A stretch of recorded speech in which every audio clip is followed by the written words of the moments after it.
저랑 같이 15절 16절 다 같이 읽습니다. 그런즉 너희가 어떻게 행할지를 자세히 주의하여 지혜 없는 자같이 하지 말고 오직 지혜 있는 자같이 하여 세월을 아끼라. 때가 악하니라. 아멘. 우리 앞뒤 좌우에 계신 분들, 성도들 간에 성전 안에서 교제가 있고 가정에서는 가족들 간에 서로 힘내라고 격려해 주시고 응원해 주시고, 우리 2층에도 서로들 힘내시라고. 12월 3일은 2020년 대학 수학능력시험, 정확히 말씀드리면 2021 학년도 대학 수학능력 시험 보는 날입니다. 2017년에는 수능이 11월 18일 날 있었거든요.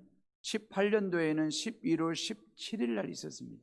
작년 19년도에는 11월 16일 날 있었거든요. 근데 올해는 수능이 12월 3일 날, 이게 사상 초유의 일인지는 제가 검색을 안 해봐서 잘 모르겠고, 왜 이렇게 늦게 보냐 그 말이에요. 대체적으로 수능은 11월 둘째 주 목요일 날, 늦어도 11월 셋째 주 목요일 날 수능을 봤거든요. 그러니까 11월 15일 아니면 20일 어간에 수능을 치렀는데 왜 올해는 12월 3일 날 보냐 그 말이에요.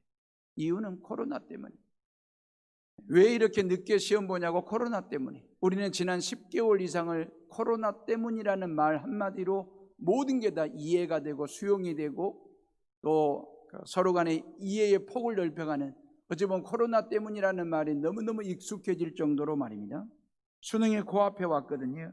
우리 고3 아이들이 꿈을 펼치기 위해서는 반드시 거쳐야만 하는 과정이고 반드시 넘어야 할 계단과도 같은 게 수능이거든요.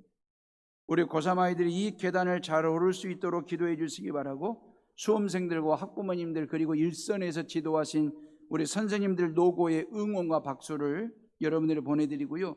그동안 준비한 실력을 마음껏 펼치는 12월 3일이 될 수 있도록, 그리고 공부한 것보다 더 좋은 점수, 더 좋은 결과를 얻을 수 있도록 기도해 주시고, 우리 수능생들에게 지혜가 충만하도록 기도해 주시기를 바랍니다. 로마서 8장 28절에 보니까 하나님을 사랑하는 자 곧 그의 뜻대로 부르심을 입은 자들에게는 모든 것이 합력하여 선을 이루느니라 그랬거든요. 수능생들의 노력 말입니다. 학부형들의 헌신, 그리고 일선의 선생님들의 수고, 온 성도들의 간절한 중보의 기도가 합력하여 선을 이룰 수 있도록 그 말이에요. 기도해 주시고요. 지금 수능생들에게 필요한 것은 여러분 지력과 체력이지 않겠습니까? 건강과 지혜 말입니다. 뒷심이 좋아야 되거든요. 몸도 마음도 많이 지친 데다가 코로나 전염에 대한 두려움이 있으니 이 얼마나 짠한지 그 말이에요.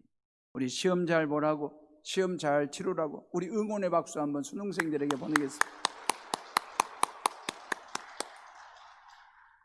영국의 시인 칼라일은요, 인간에게 제일 무서운 것은 행운과 행복이 없는 것이 아니라 지혜가 없는 것이다 그랬어요.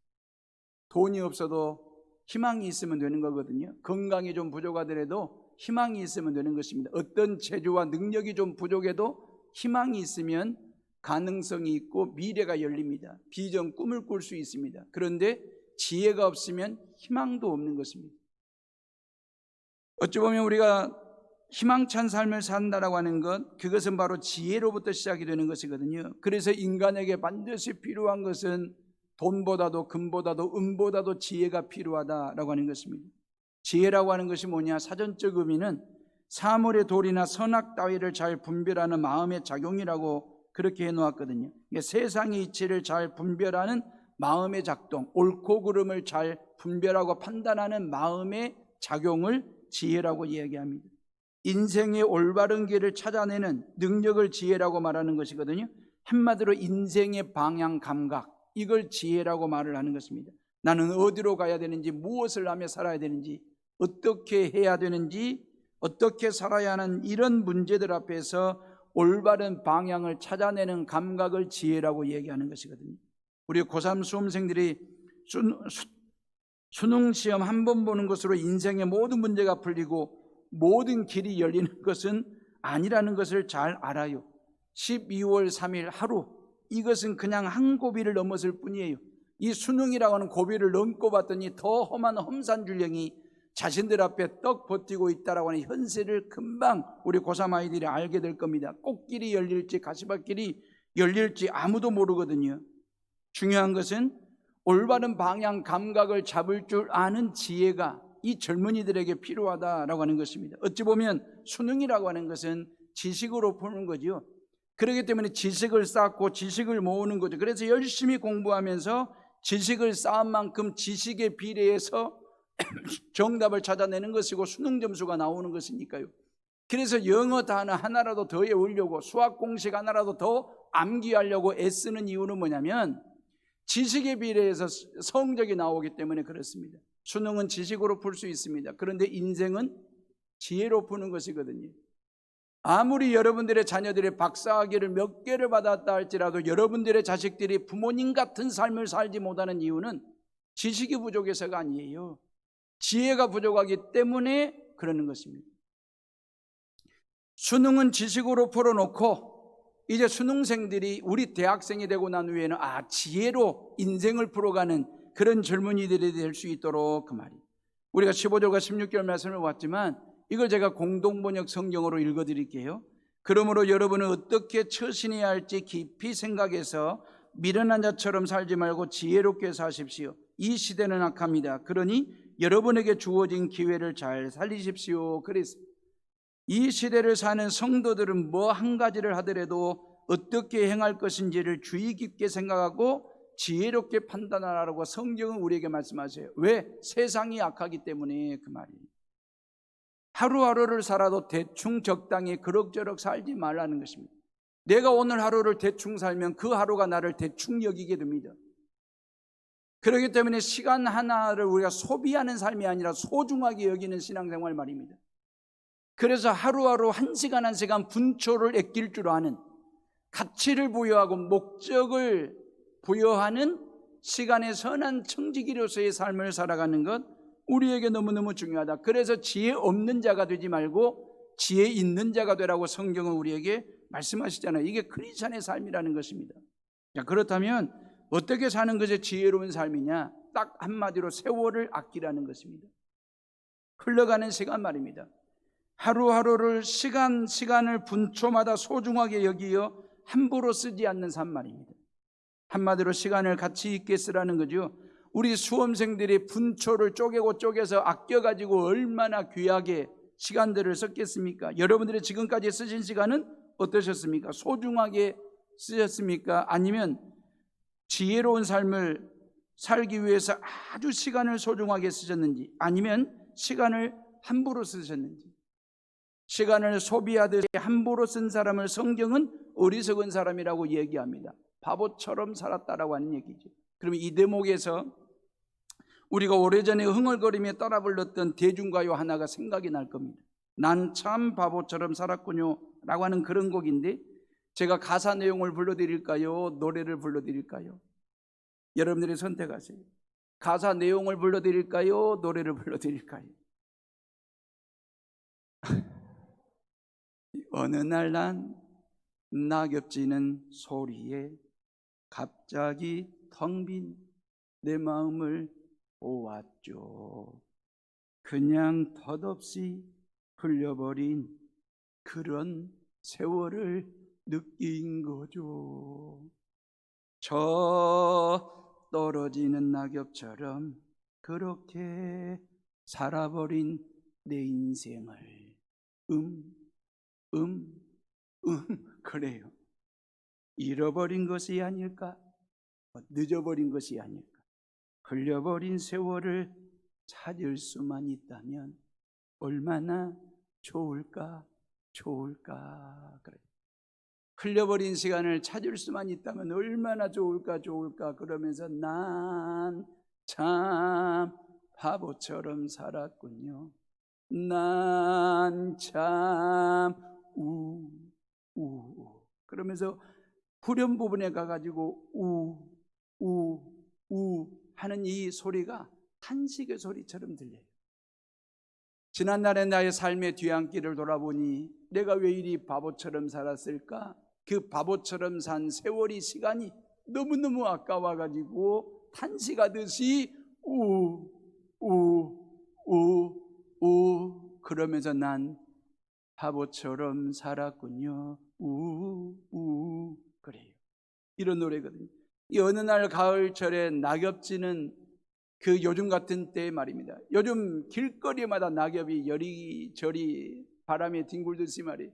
나뭇가지에 붙어있는 몇 개 되지 않는 그 이파리는 금방이라도 떨어질 것만 같은 바람에 고개를 하듯이 춤을 추고 있는 그 낙엽들을, 이파리들을 바라보면서, 이런 낙엽을 밟으면서 지난날 인생의 뒤안길을 뒤돌아보니 후회스럽다는 거예요. 내가 왜 이 길로 왔을까? 저 길도 있었는데. 내가 왜 이러이러한 삶을 살았을까? 이러이러한 삶도 있는데. 내가 왜 시간을 이렇게 허비하는 인생을 덧없이 흘려버리는 그런 후회스러운 시간들을 보냈을까라고 하는 생각을 하면서, 나는 바보처럼 살았구나, 이 바보야 라고 하는 자체가 듯이 부르는 노래거든요.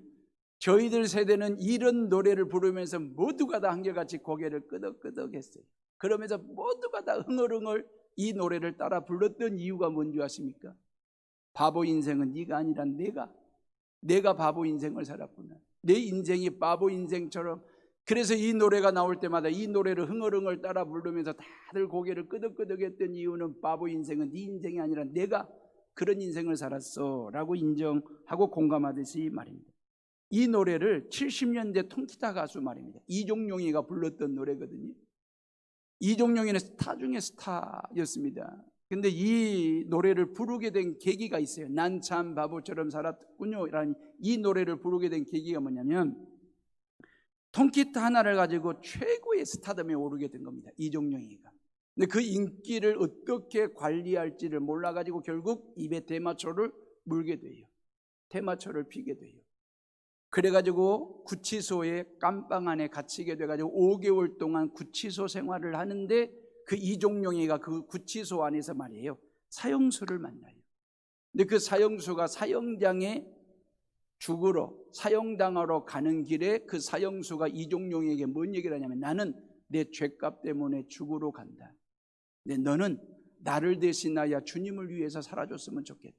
사형수가 감옥 안에서, 이 사형수가 예수님을 만났던가 봐요. 예수님을 믿게 됐는가 봐요. 그러면서 죽으러 가는 길목에 서서 이 이종용이에게, 나는 내 죄값을 치르러 죽으러 간다마는 네가 나를 대신해서 주님을 위해서 살아줬으면 좋겠다.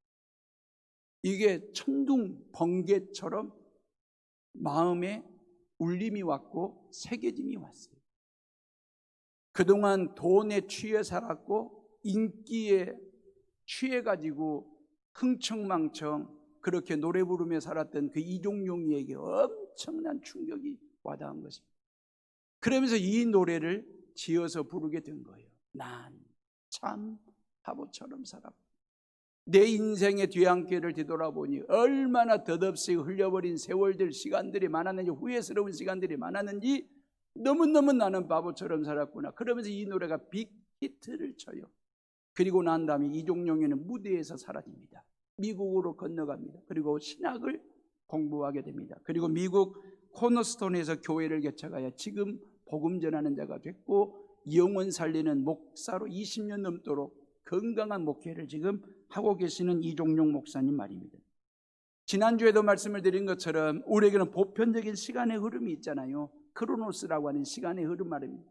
이거 누구에게나 공평하게 주어진 시간. 이게 이종용이가 가수로서 기타를 메고 노래를 부르며 그렇게 지냈던 크로노스라고 하는 시간 속에 카이로스가 임한 거죠. 그 사형수를 통해서 그 말이에요. 나는 마땅히 내 죄값을 치르러 죽으러 간다마는 당신은 나를 대신해서 주님을 위해서 살아줬으면 좋겠다. 카이로스, 하나님의 임재, 하나님의 간섭, 하나님의 개입하심을 통해서 노래하던 가수가 목사가 돼가지고 대중들 앞에서 노래를 불러주던 사람이 대중들 앞에서 복음을 들려주는 목사가 되는 호라 기도 말입니다. 호라 목사가 되어 있는 이 상황들 말입니다. 그냥 덧없이 흘려버린 시간을 느끼면서 난 참 바보처럼 살았다라고 노래하던 이종용이 이제 목사가 되었더니 얼마나 이게 놀랍고 신비롭습니까? 하나님이 하시는 일들은요, 하나님의 간섭하심과 개입하심, 우리의 시간과 시간 사이사이에 하나님의 손길이 있고 하나님의 숨결이 있거든요. 그러면서 내 삶 속에 들어오시고 간섭하시고 개입하셔서 내 삶을 만지시고 만들어주시고 다듬어 주시는 그 하나님의 손길에 의해서 가수가 목사가 된다고요. 그런 하나님의 손길이 우리 안에 있다고요. 그런 하나님의 손길이 여러분들의 시간 속에, 세월 속에, 삶 속에 지금도 촘촘하게 그 하나님의 손길이 있거든요. 이걸 우리가 느끼면서 경험하면서 고백하면서 살 때에 바보 인생이 보배 인생이 될 수 있고 보물 인생이 될 수 있다라고 하는 얘기입니다. 바로 이종용의 삶의 뒤집기는, 인생 역전은 바로 이렇게 이루어진 것이거든요.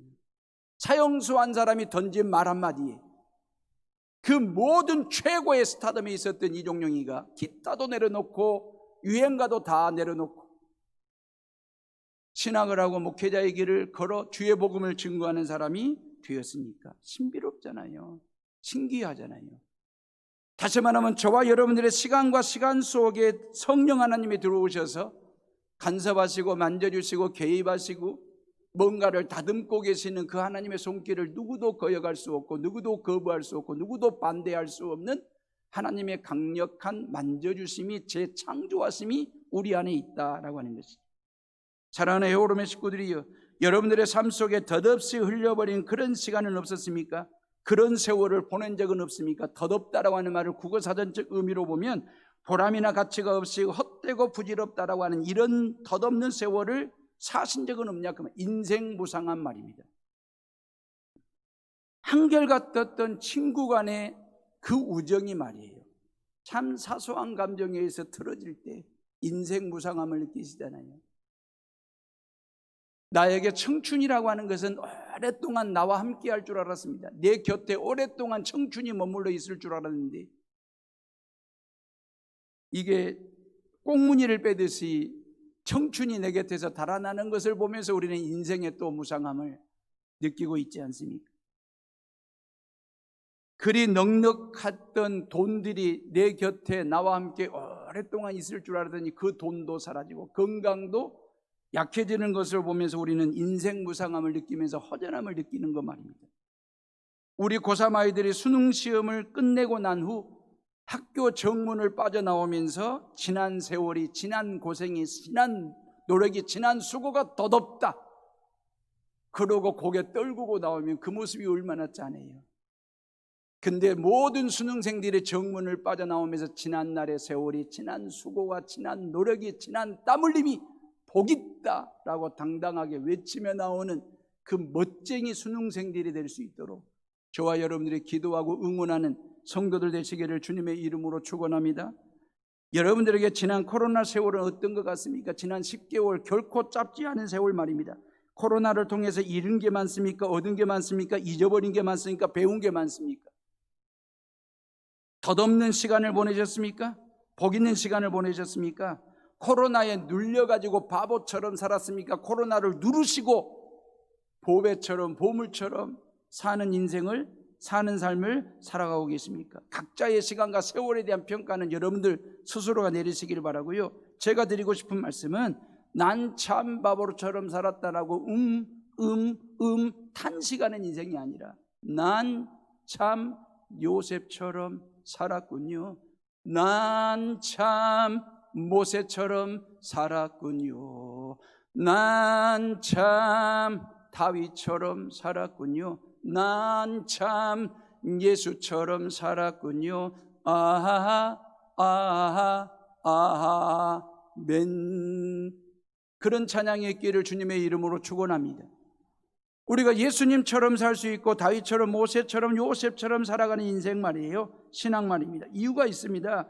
가수 이종용의 삶 속에 찾아오셔서 복음 전하는 목사로 그 인생을, 그 삶을 새롭게 다듬어 주시고 만들어 주신 그의 발걸음을 인도하신 성령 하나님은 여전히 지금도 우리의 삶 속에, 세월 속에, 시간과 시간 사이에 들어오셔서 저와 여러분들과 함께하고 계시거든요.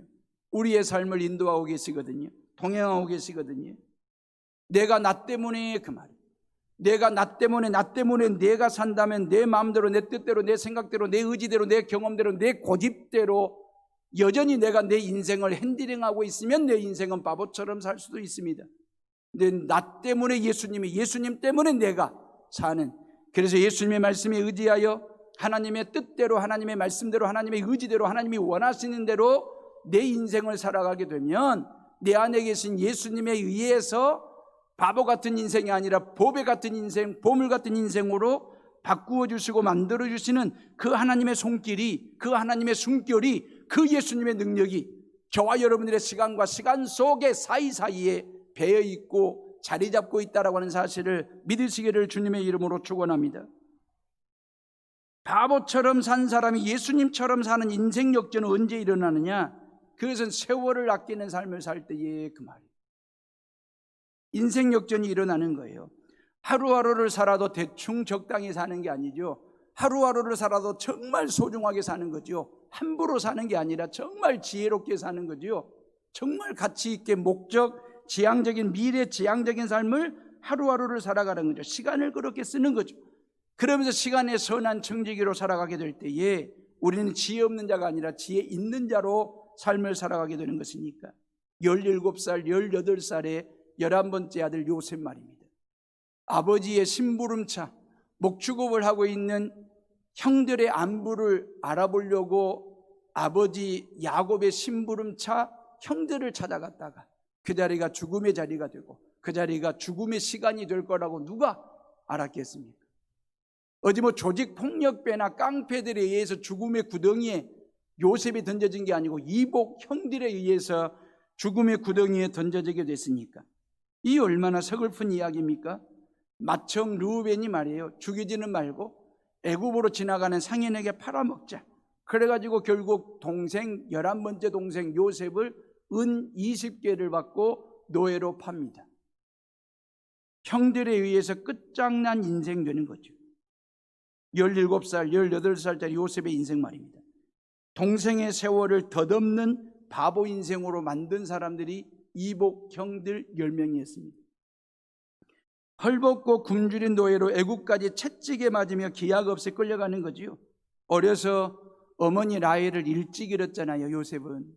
근데 그 어머니에 대한 아련한 추억이 노예로 끌려가면서 그 말이에요. 그러면서 집에 두고 온 바로 친동생 이 르우벤 말이에요. 베냐민 말이에요. 이 베냐민은 어머니 라헬이 낳고 어머니가 죽었거든요. 사생아바도 같은 이 베냐민 말이에요. 그 베냐민은 친형인 요셉이 없으면 안 되는 동생이에요. 그런 동생을 집에 두고 애굽 땅 노예로 끌려가는 18살짜리 요셉이 어땠을까라고 하는 건 제가 굳이 설명하지 않아도 여러분들이 상상이 가는 대목이잖아요. 여러분, 우리 시간으로 우리 나이로 봐서 17, 18살짜리들은요 부모님들이 어머니가 해주는 간식 따뜻하게 먹으면서 선생님들의 교육 지도를 받으면서 수능 시험을 준비하거나 대학 진학을 하기 위해서 열심히 공부하고 있을 그 시간이에요. 그 나이예요. 근데 그 나이에 요셉은 애굽 땅에 노예로 끌려가는 신세가 됐으니 얼마나 기구하고 기가 막힌 인생이냐 그 말이에요. 덧없는 시간이 펼쳐지고 있잖아요. 바보처럼 살 수밖에 없는 인생 문이 확 열리는 그런 순간이잖아요. 그런데 이런 바보 인생이 하나님께서 아브라함 증조 할아버지에게 약속하신 하늘의 별처럼 바닷가의 모래알처럼 거대한 민족을 이루는 밑돌 인생이 될 거라고 누가 상상이나 하고 있겠습니까? 지금 하나님이 하시는 일은 이렇게 신묘막측합니다. 이런 일이 하나님의 섭리이고 간섭이고 개입하심임을 누가 알았겠습니까? 요셉은 애굽의 노예시장으로 팔려왔습니다. 근데 마침 보디발, 애굽의 바로 왕의 시위대장인 보디발의 눈에 띄게 됐고 보디발의 집에 노예로 팔려가게 됐습니다. 근데 애굽이 보디발의 집에 오고 난 후에 보디발의 집에 모든 일이 만사형통하게 되는 놀라운 복을 받게 돼요. 그러면서 보디발이 됐을 때 왜 우리 집이 이렇게 형통하게 될까? 그 이유가 뭘까 하고 찾아봤더니 요셉과 함께 하시는 하나님을 보디발이 본 거예요. 그 요셉 때문에 우리 가정이 형통케 된다는 사실을 깨닫게 된 거죠. 그래서 요셉을 가정의 총무로 세웁니다. 가정의 모든 재산을 관리하고 재반 사항들, 가정 일을 맡아 관리하는 총무로 삼는 것 말입니다. 이유가 뭘까요? 요셉의 하루하루를 봤더니 허투루하게 살지 않더라는 거예요. 하루하루의 삶을 소비하지 않고 소중하게 여기면서 누구도 원망하지 않고 자기 인생에 대한 불평, 원망 없이 자기에게 주어진 하루하루의 삶을 소중하게 긍정적으로 풀어내면서 열심히 성실하게 살아가는 그 요셉을 보고 가정의 총무로 삼은 거죠. 그런데 호사다마라고 바보 인생이 풀리고 길이 열려가지고 보물 인생이 되는가 싶었더니 보디발의 아내가 청년 요셉에게 유혹을 합니다. 하룻밤 자자는 것입니다.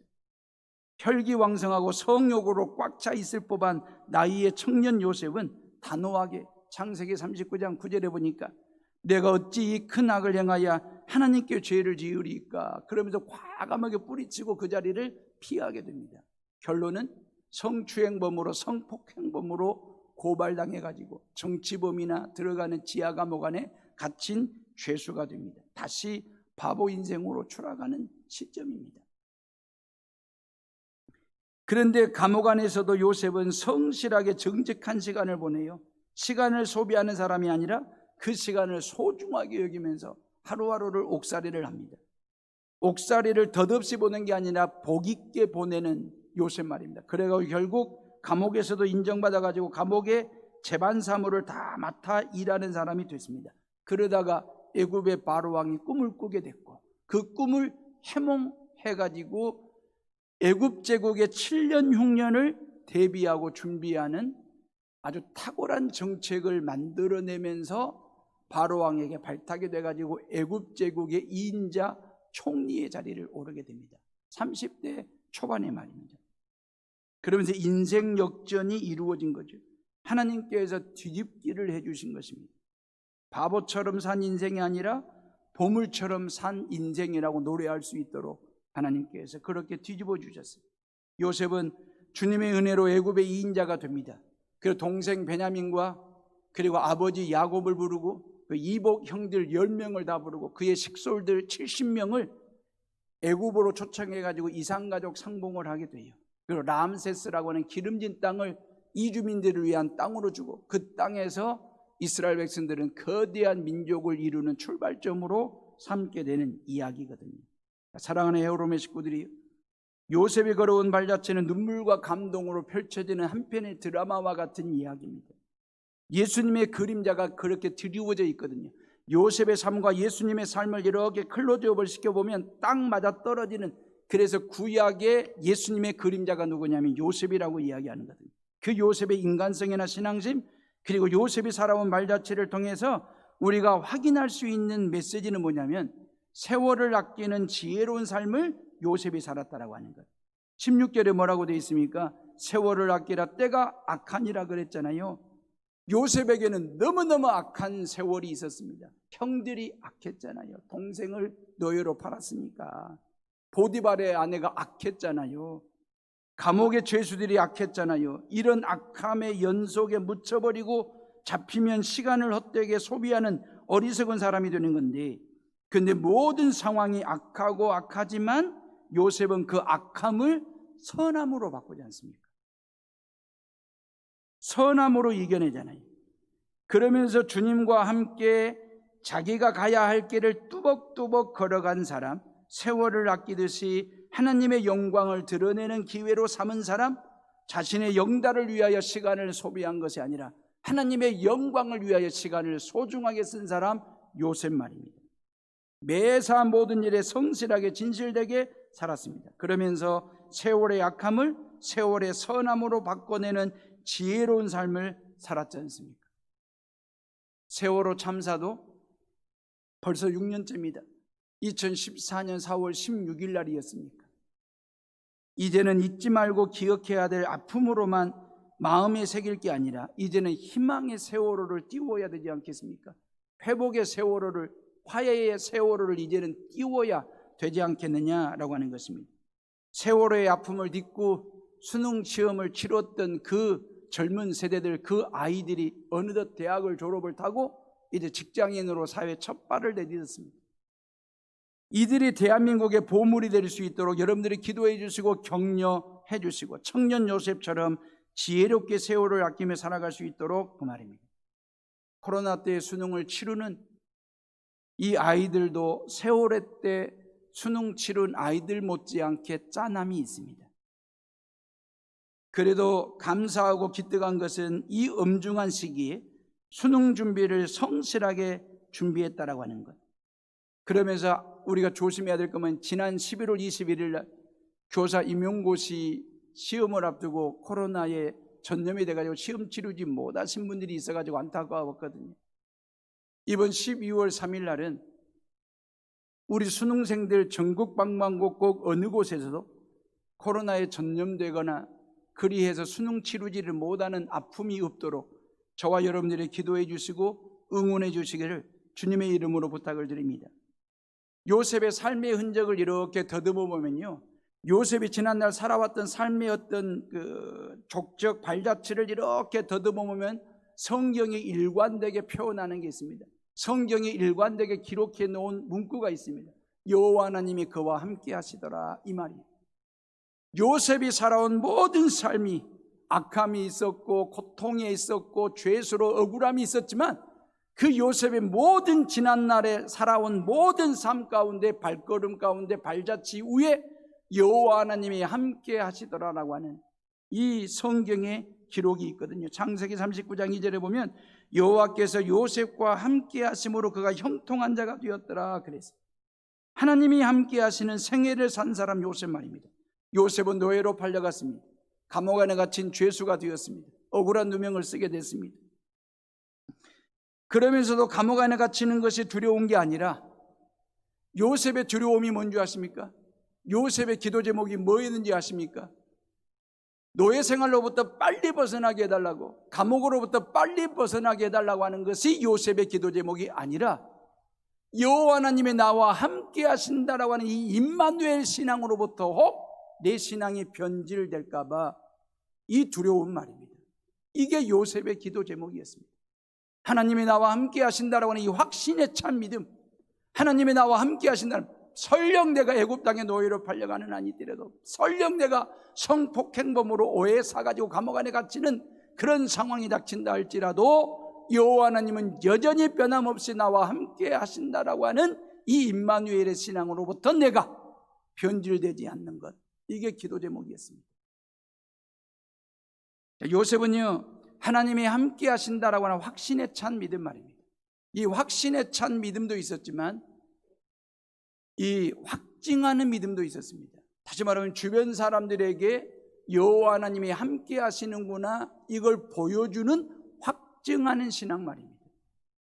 창세기 39장 3절에 보면 그의 주인이 여호와께서 그와 함께 하심을 보며 또 여호와께서 그의 범사에 형통하게 하심을 보았더라 그랬어요. 보디발이 보았어요. 뭘 보았습니까? 여호와 하나님이 요셉과 함께하는 것을 보았고 그 하나님이 그를 형통케 하는 것을 보았더라 그랬어요. 확증하는 신앙이잖아요. 저와 여러분들에게 이 두 가지의 신앙이 있기를 주님의 이름으로 축원합니다. 우리 모두가 다 확신하기를 주님의 이름으로 축원합니다. 성령 하나님이 우리와 함께 하심을 확신하시기를 바랍니다. 하나님 여호와가 우리와 함께 하심을 확신하시기를 바랍니다. 그 확신에 찬 신앙을 확증하시라 그 말이에요. 내 주변 모든 사람들이 보았을 때에 당신은 하나님과 함께 하시며 하나님이 당신과 함께하고 있음을 내가 보았노라고 확증할 수 있는 그 믿음을 가지고 살아가는 신앙생활 말입니다.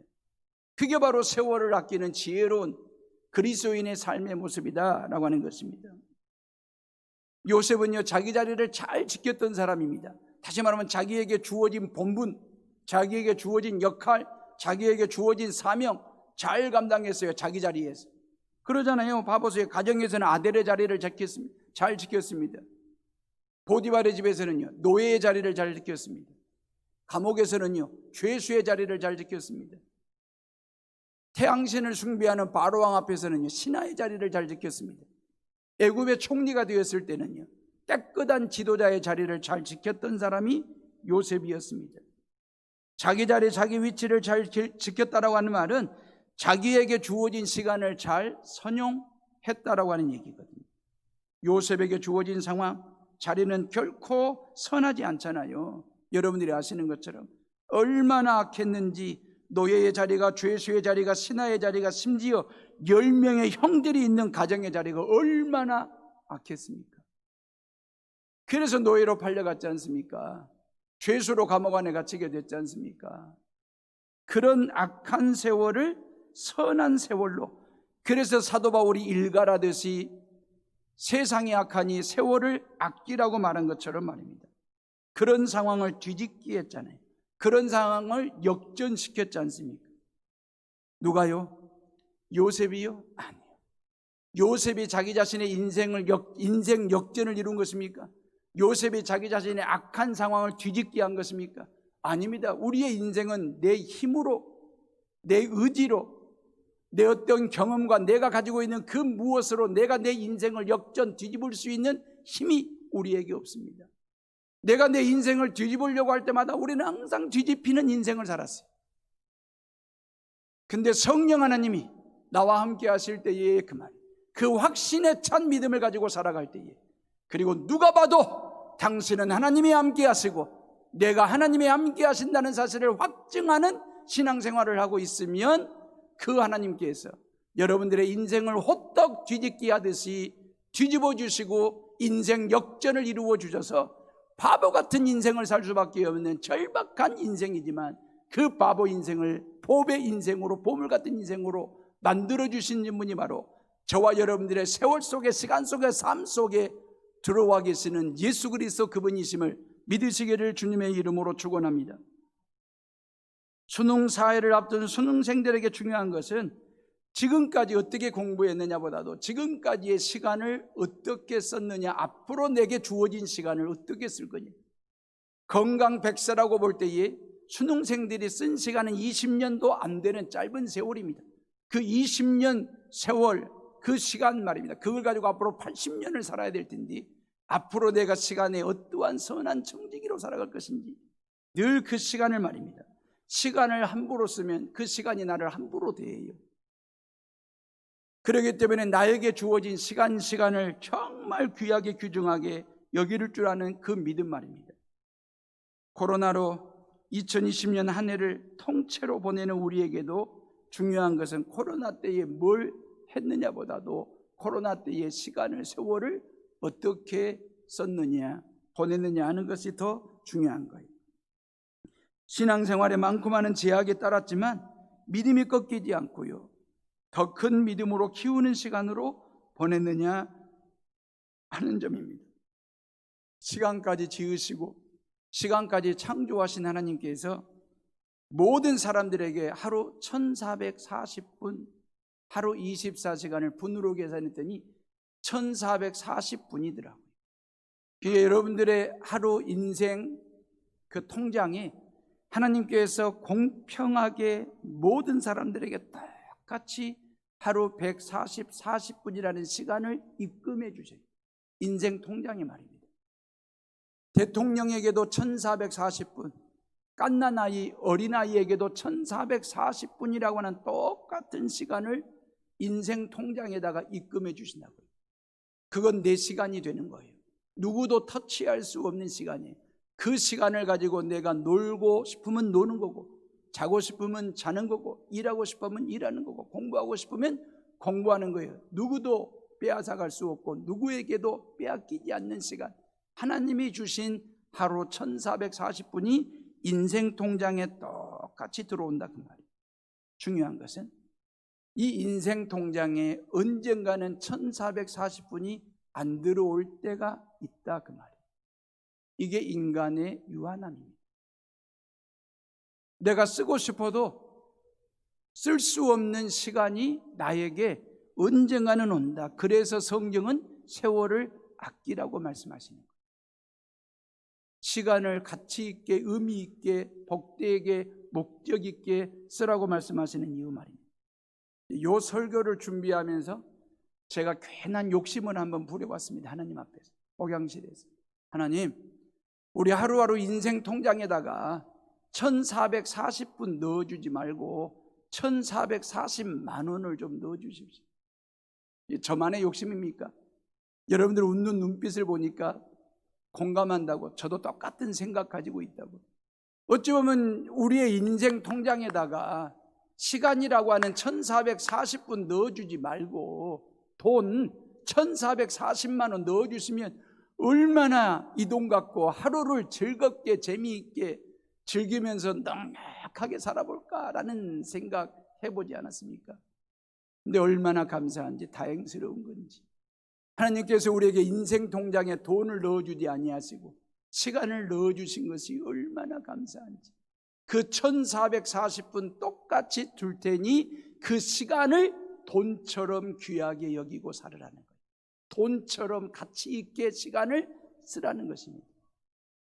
그래서 내가 1440분을 가치 있게 복되게 쓰면 그 1440분이 1440만 원짜리 가치를 하는 돈과 같은, 금과 같은 의미 있는 시간으로 내가 얼마든지 만들어 쓸 수 있다라고 하는 얘기거든요.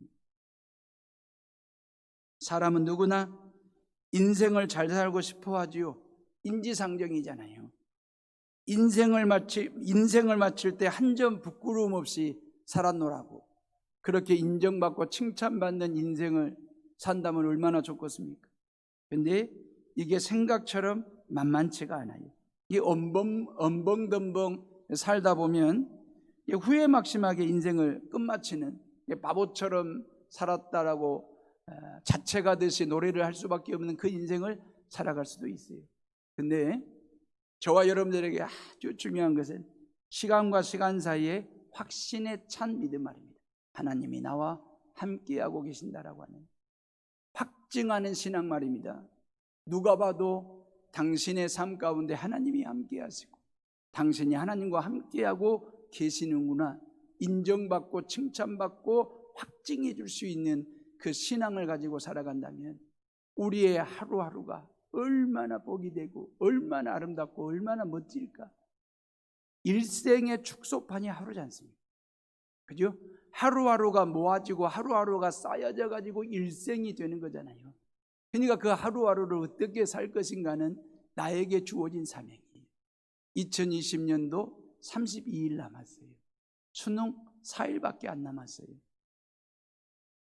하루하루 하나님이 우리와 함께 하심을 믿으시기를 바라고, 하나님의 시간표에 여러분들의 시간을 맞춰 살면 난 바보처럼 산 게 아니라 난 예수님처럼 산 인생을 살아가는 그런 존재가 된다라는 사실을 기억하시고 예수님처럼 살아가는 저와 여러분들이 다 되시기를 주님의 이름으로 축원합니다.